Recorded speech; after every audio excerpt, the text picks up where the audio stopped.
What's up, everybody? Jason Newsted here. You're watching Loudwire.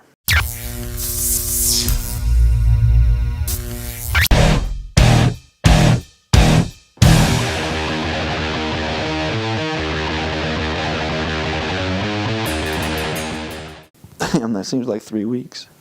Wow, had a lot of fun, huh?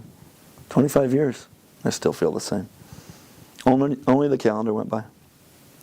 You know, I found my fountain of youth in heavy metal music, and that's, you know, that's where that's at. So as far as the time like that, oh my God, bro. But historically, it stands up over time. Maybe not the mix, but the songs do. And the impact that it made, the mark that it made, the mathematical part of it, how far we went with an 8-minute song with 17 time signatures. I mean, whose idea was that? You know, when you go back and try to learn something, or relearn it, or refresh on something, who the And then the other day, Pontiac, Michigan, or Battle Creek, Michigan, kid comes up and gives me "And Jason for All." Right, so he's remixed the bass tracks back into the Justice thing. And I'd heard talk about it over the years and stuff, you know, but I didn't really pay much attention to it. And he brings it, dude, this is for you, man, how it was supposed to be. And I'm like, okay. I think how it was supposed to be is how it came out and what made the mark on the world, but cool, the bass in it, great, dude. Thank you, I appreciate it. I remember that as a whirlwind time. You know, any of those years, 88, 89, when that all was taking place. First video came out. Freaking worldwide then, baby. Everything just went, holy crap. And the tour offers that we got, Monsters of Rock with Van Halen, and playing before Dokken. Second on the bill, you know what I'm saying? They got pelted, bro.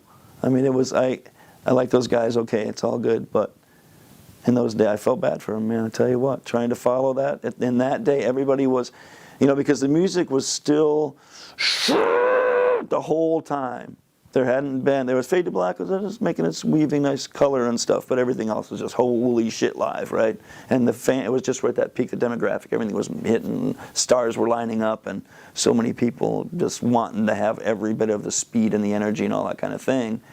And the unity of it and the boiling and the percolating of it as we played and that kind of shit. And if we only had to play 40 minutes, you know, you just, faucet's all the way on, all the way hot until you're done, and you turn the faucet off. There's no like, it's just the whole time. So then Dokken comes on and break these chains and blah, blah, blah, and kids are like, fuck that.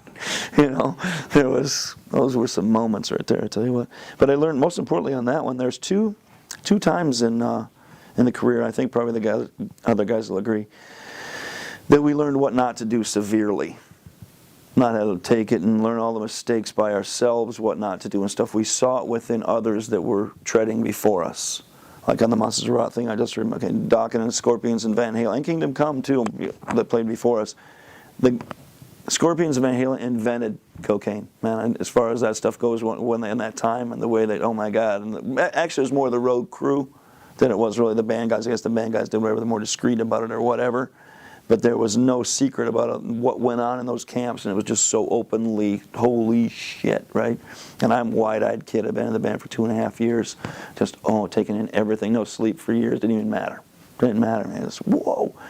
And learning what not to do. You'd see those people partying up and just sitting on the bus and just not moving, not doing nothing. Then the next day or 2 days, just complete freaking catastrophe, right? What do you want to call that? Tragedy.